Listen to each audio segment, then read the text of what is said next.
30 साल बाद एक बार फिर खुले व्यास तहखाने के कपाट। कोर्ट के आदेश के चंद घंटों में फिर से गूंजी मंत्रोच्चार और पूजा की ध्वनि। भक्तिमय हुआ ज्ञानवापी परिसर, उमड़ी भक्तों की भीड़। बुधवार को वाराणसी की जिला कोर्ट ने ज्ञानवापी मस्जिद के व्यास तहखाने में हिंदू पक्ष को पूजा करने का अधिकार दे दिया। कोर्ट के इस आदेश के कुछ घंटे बाद ही व्यास तहखाना एक बार फिर से राग, भोग, संस्कार और पूजा पाठ से गूंज उठा। इस अधिकार को वापस पाने के लिए हिंदू पक्ष को 30 साल का लंबा इंतजार करना पड़ा। ऐसे में कोर्ट की तरफ से आया ये फैसला हिंदू पक्ष के लिए एक बड़ी जीत है। हिंदू पक्ष के वकील विष्णु शंकर जैन ने कोर्ट के इस आदेश की तुलना राम मंदिर में ताला खोलने से की। तो क्या राम मंदिर के तर्ज पर ही कोर्ट का ये आदेश ज्ञानवापी मामले में टर्निंग पॉइंट साबित हो सकता है? राम मंदिर और बाबरी मस्जिद के मामले में हिंदू पक्ष को बड़ी जीत मिलने के बाद अब सबकी जुबान पर काशी विश्वनाथ और ज्ञानवापी मस्जिद को लेकर सवाल हैं।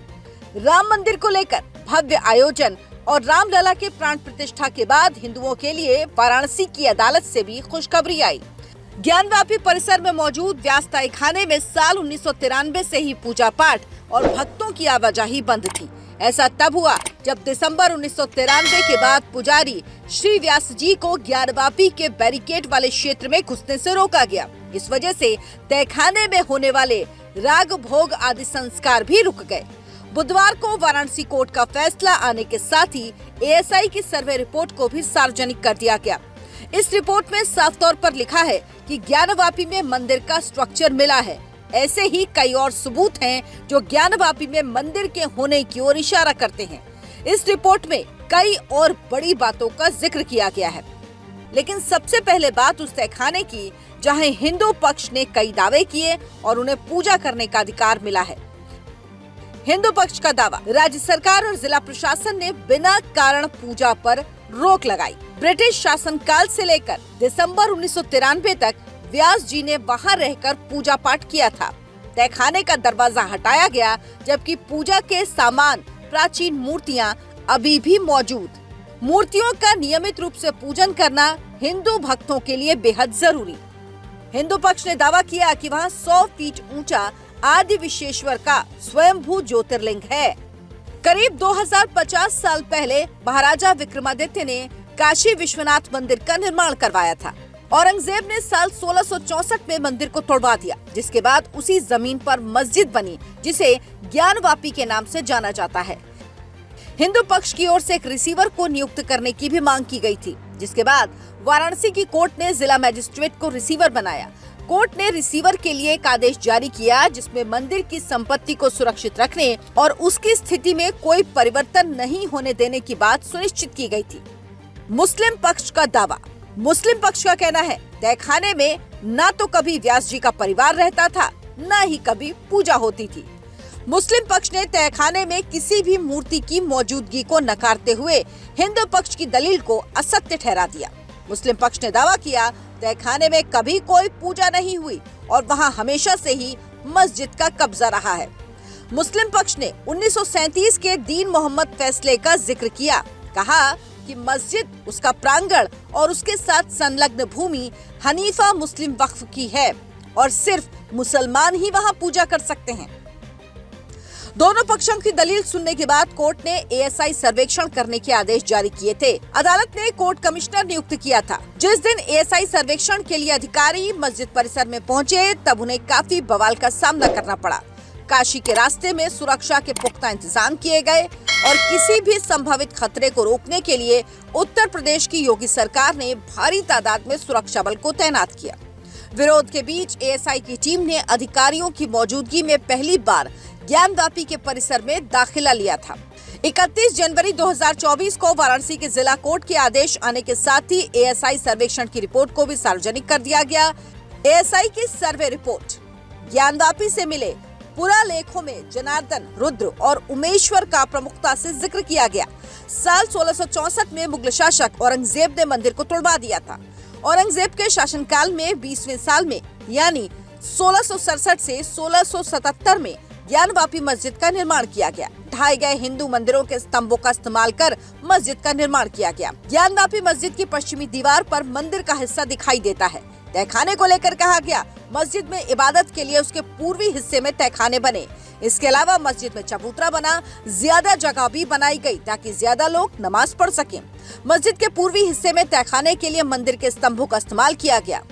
N2 तहखाने में मौजूद एक स्तंभ में घंटियां, दीपक रखने की जगह और शिलालेख मौजूद हैं। S2 तहखाने में मिट्टी के नीचे दबी हिंदू देवी देवताओं की मूर्तियां भी बरामद हुई। ज्ञानवापी मामला तब से लेकर अब तक क्या हुआ? साल 1991 वाराणसी के कोर्ट में पहली बार मुकदमा दाखिल हुआ, जिसमें पूजा करने की मांग की गई थी। मुकदमे के बाद सितंबर 1991 में केंद्र सरकार ने पूजा स्थल कानून बना दिया, जिसके तहत आजादी से पहले अस्तित्व में आए किसी भी धर्म के पूजा स्थल को किसी दूसरे धर्म के पूजा स्थल में नहीं बदला जा सकता। अयोध्या राम मंदिर का मामला इस वक्त कोर्ट में था, इसीलिए कानून से इसे अलग रखा गया। 1993 में इलाहाबाद कोर्ट ने यथास्थिति कायम रखने के लिए अयोध्या मामले पर स्टे लगा दिया था। साल 2018 सुप्रीम कोर्ट ने किसी भी मामले में स्टे की वैधता को 6 महीने के लिए सीमित कर दिया। साल 2019 राम मंदिर पर फैसले के आने के 1 महीने में वाराणसी सिविल कोर्ट में ज्ञानवापी में सर्वे की याचिका दाखिल की गई। साल 2020 वाराणसी सिविल कोर्ट से याचिका की सुनवाई की मांग हुई। इलाहाबाद हाई कोर्ट ने सिविल कोर्ट की कार्यवाही पर रोक लगा दी और फैसला सुरक्षित रख लिया। साल 2021 रोक के बाद भी वाराणसी सिविल कोर्ट ने अप्रैल में मामला दोबारा खोला और मस्जिद के सर्वे की अनुमति दी। मस्जिद इंतजामिया कमेटी ने इस फैसले को इलाहाबाद हाई कोर्ट में चुनौती दी और एक बार फिर से याचिका पर रोक लगा दी गई। इसी साल 5 हिंदू महिलाओं ने अगस्त के महीने में श्रृंगार गौरी की पूजा की अनुमति के लिए वाराणसी सिविल कोर्ट का दरवाजा खटखटाया। साल 2022 वाराणसी सिविल कोर्ट ने अप्रैल में ज्ञानवापी के सर्वे करने और वीडियोग्राफी के आदेश दिए। मस्जिद इंतजामिया कमेटी ने तकनीकी पहलुओं के आधार पर इस आदेश को हाई कोर्ट में चुनौती दी। हाई कोर्ट ने इस आदेश को खारिज कर दिया। मस्जिद इंतजामिया कमेटी ने सुप्रीम कोर्ट का रुख किया। सुप्रीम कोर्ट में सुनवाई से पहले 16 मई को सर्वे की रिपोर्ट फाइल कर दी गई। वाराणसी सिविल कोर्ट ने मस्जिद के उस इलाके को सील करने का आदेश दे दिया जहां शिवलिंग मिलने का दावा किया गया था। इसी के साथ इस जगह पर नमाज अदा करने पर भी रोक लगा दी गई। 17 मई को सुप्रीम कोर्ट ने शिवलिंग की सुरक्षा के लिए वजूखाने को सील करने का आदेश जारी कर दिया। इसी के साथ सुप्रीम कोर्ट ने मस्जिद में नमाज जारी रखने की अनुमति भी दे दी। 20 मई को यह मामला सुप्रीम कोर्ट से एक बार फिर से वाराणसी के सिविल कोर्ट में ट्रांसफर कर दिया गया। इसी के साथ सुप्रीम कोर्ट ने सिविल कोर्ट को मामले में आगे सुनवाई करने के लिए एक बार फिर से विचार करने को कहा। साल 2023 21 जुलाई को वाराणसी की अदालत ने ज्ञानवापी परिसर में ASI के सर्वेक्षण के लिए आदेश जारी किए। अगस्त के महीने में इलाहाबाद हाई कोर्ट की ओर से भी सर्वे को लेकर मंजूरी दे दी गई। साल 2024 24 जनवरी को वाराणसी की अदालत ने मामले पर अपना फैसला सुनाया। जिला जज ने ज्ञानवापी की ASI सर्वे रिपोर्ट को मामले से जुड़े दोनों पक्षों को सौंपने के आदेश दिए। 25 जनवरी को ASI की सर्वे रिपोर्ट को सार्वजनिक कर दिया गया और 31 जनवरी को हिंदू पक्ष को व्यास तहखाने में 30 साल बाद फिर से पूजा करने की इजाजत दी गई। अगर आपको हमारा ये वीडियो पसंद आया हो तो इसे लाइक जरूर करें। हमारे चैनल आयन भारत को सब्सक्राइब कर लें, क्योंकि यहीं पर आपको भारत से जुड़ी खबरें और उनका सही विश्लेषण मिलेगा। धन्यवाद।